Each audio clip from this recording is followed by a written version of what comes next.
খবরের শুরুতেই শিরোনাম। পিসিপন্থী আর ভাইপোপন্থী মিলে লুটপন্থী, অভিষেকের বিদেশ যাওয়ার প্রসঙ্গে বিস্ফোরক রুদ্রনীল। 31শে আগস্টের মধ্যে হচ্ছে না 26,000 শূন্য পদে নিয়োগ, সাফ জানিয়ে দিল এসএসসি। অন্নপূর্ণা ভান্ডার মাস্টার গাইড বুক 3,000 টাকা পেমেন্ট কবে থেকে, আগস্টে কাদের নাম বাদ, সব তথ্য এক প্রতিবেদনে। সবে ট্রেলার দেখছেন, মমতাকে লক্ষ্য করে চোর স্লোগান প্রসঙ্গে বিস্ফোরক দিলীপ ঘোষ। হু হু করে কমলো গ্যাসের দাম, কলকাতায় 14-19 কেজি সিলিন্ডারের নতুন প্রাইস কত? আসছে বিস্তারিত খবরে। অভিনয়ের পাশাপাশি এখন রাজনীতিতেও নিজের বেশ পাকাপোক্ত জায়গা করে নিয়েছেন রুদ্রনীল ঘোষ। এবার তার কাঁধে বড় দায়িত্ব তুলে দিল বিজেপি সরকার। জানা যাচ্ছে এবার রাজ্য সরকারের information and cultural affairs, sports and youth service standing কমিটির চেয়ারম্যান পদে নিযুক্ত করা হয়েছে রুদ্রনীলকে। দলের তরফ থেকে গুরু দায়িত্ব পেয়ে আজ সাংবাদিকদের মুখোমুখি হয়েছিলেন তিনি। সেখানে তিনি বলেন, গুরুত্বপূর্ণ পদের দায়িত্ব দেওয়ার জন্য মাননীয়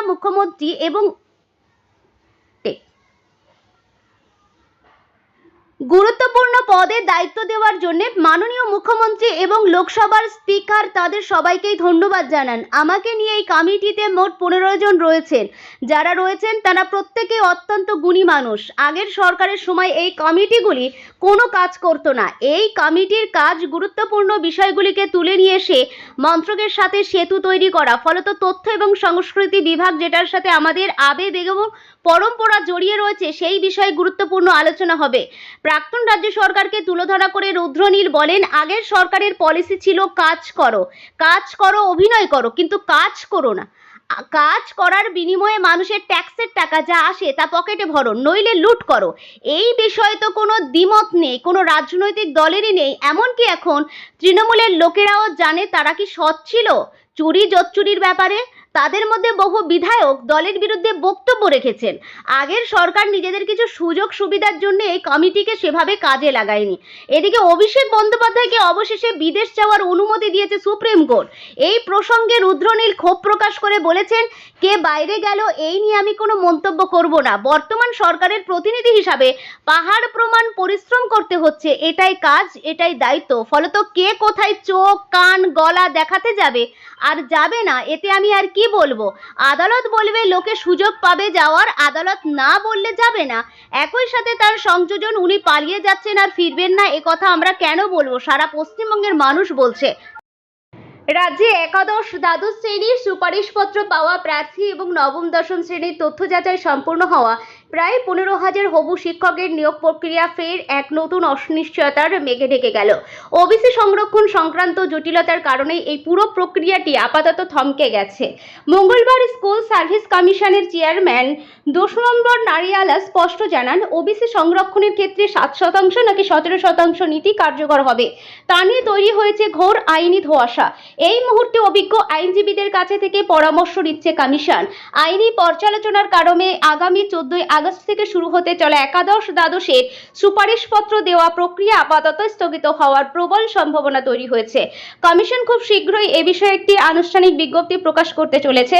রাজ্য রাজনীতির বর্তমান পরিস্থিতিতে সুপ্রিম কোর্ট নির্ধারিত আগামী 31শে আগস্টের নির্দিষ্ট সময়সীমার মধ্যে 26,000 শিক্ষক ও অশিক্ষক কর্মী নিয়োগ প্রক্রিয়া সম্পূর্ণ করা কার্যত অসম্ভব বলেই মনে করছে ওয়াকিবহাল মহল। পশ্চিমবঙ্গ সরকারের নারী কল্যাণ এবং মহিলাদের আর্থসামাজিক ক্ষমতায়নের উদ্দেশ্যে চালু হওয়া সবথেকে যুগান্তকারী উদ্যোগ হলো অন্নপূর্ণা ভান্ডার প্রকল্প। এই অভিনব প্রকল্পের আওতায় রাজ্যের যোগ্য মহিলাদের প্রতি মাসে 3,000 টাকা করে আর্থিক অনুদান প্রদান করা হচ্ছে। ডাইরেক্ট বেনিফিট ট্রান্সফারের সংক্ষেপে ডিবিটি পদ্ধতির মাধ্যমে এই বিরাট অঙ্কের অর্থ সরাসরি উপভোক্তাদের ব্যাংক অ্যাকাউন্টে পৌঁছে যাচ্ছে। এই সহায়তার ফলে রাজ্যের মহিলাদের আর্থিক নির্ভরতা বৃদ্ধি পাচ্ছে এবং পরিবারের দৈনন্দিন খরচ সামলাতে তাদের অনেক সুবিধা হচ্ছে। জুন এবং জুলাই মাসের নির্দিষ্ট সময়ে অনুদানের টাকা অ্যাকাউন্টে ঢুকলেও আগস্ট মাসের কিস্তির ক্ষেত্রে বেশ কিছুটা বিলম্ব দেখা যায়। মাসের প্রথম সপ্তাহ পেরিয়ে যাওয়ার পরেও বহু উপভোক্তা তাদের অন্নপূর্ণা ভান্ডার প্রকল্পের টাকা না পাওয়ায় সোশ্যাল মিডিয়া প্ল্যাটফর্মগুলিতে ব্যাপক বিভ্রান্তি এবং জল্পনা সৃষ্টি হয়।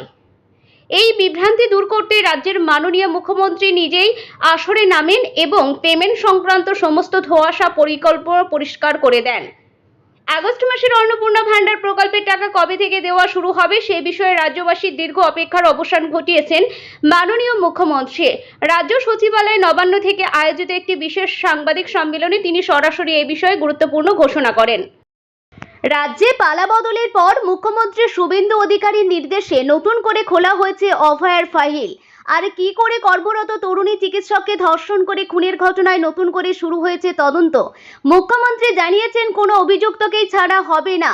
অভিযোগ উঠেছে আরজিকর হাসপাতাল থেকে দেহ বের করে গ্রিন করিডোর করে দেহ নিয়ে যাওয়া হয়েছিল পানিটিতে।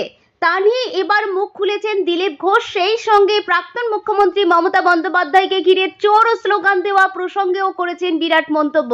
গত কয়েকদিন ধরে জনরোষের মুখে পড়েছেন মমতা বন্দ্যোপাধ্যায়। মঙ্গলবার ক্ষুদিরাম বসুর ছবি হাতে শ্যামবাজারে পাঁচমাথার মোড়ে নেতাজি মূর্তির পাদদেশে শ্রদ্ধা জানানোর পর সেখানে মমতাকে লক্ষ্য করে চোর চোর স্লোগান ওঠে বলে অভিযোগ। তা নিয়ে দিলীপ ঘোষ বলেছেন, বুধবার সকালে দিলীপ ঘোষ বলেন, কতটা অমানবিক ব্যাপার ভাবুন। আজ কেন মমতা বন্দ্যোপাধ্যায়কে চোর স্লোগান শুনতে হচ্ছে এবং জুতো চপ্পল খেতে হচ্ছে। এরপরেই তিনি মুখ খোলেন অভয়ার দেহ তড়িঘড়ি দাহ নিয়ে। বলেন, একজন মহিলা ডাক্তার ৩৬ ঘন্টা ধরে ডিউটি করেছেন, তার উপর পাশবিক অত্যাচার করে তাকে মেরে ফেলা হলো। তারপর সেই দেহ তড়িঘড়ি সৎকার করার জন্য হাসপাতাল থেকে শ্মশান গ্রিন করিডোর তৈরি হলো। বাবা মাকে দেহ দেখতে দেওয়া হলো না। নান্টু ঘোষ হয়ে গেল অভিভাবক। সেই সমস্ত সই সাবুত করে দিল। মমতা বন্দ্যোপাধ্যায় নিজেই সব করিয়েছেন। সবে শুরু হয়েছে, সবে ট্রেলার দেখছেন। ওনাকে আরো অনেক কিছু সহ্য করতে হবে।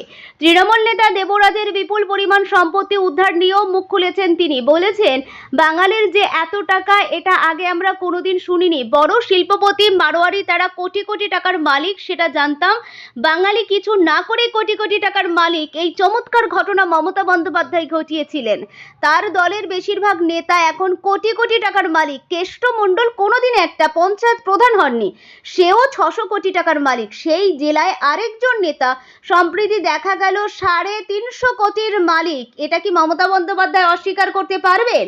এই কারণেই তো আজ মমতাকে এই সব স্লোগান শুনতে হচ্ছে।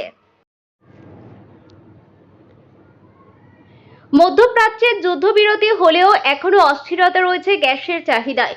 তবে এই অস্থিরতার মাঝে ভারতে এলপিজি সিলিন্ডারের দাম এক ধাক্কায় কয়েকশো টাকা কমলো। এই নিয়ে টানা ২ মাস নিম্নমুখী গ্যাস সিলিন্ডারের দাম জেনে নিন আজকের দাম। সাধারণ মধ্যবিত্ত জীবনে প্রতিদিনই জীবনযাপনের সঙ্গে জড়িয়ে রয়েছে গ্যাস সিলিন্ডার। প্রয়োজন হোক বা কৌতূহলের বশে রান্না ও বাণিজ্যিক গ্যাসের দাম ও জ্বালানির দাম কম বেশি রোজই চোখ রাখতে হয়। তাই আজকের প্রতিবেদনে রইল আগস্ট মাসের দ্বিতীয় সপ্তাহে কলকাতায় ১৪-১৯ কেজি সিলিন্ডারের দাম কত সে বিষয়ে বিস্তারিত তথ্য।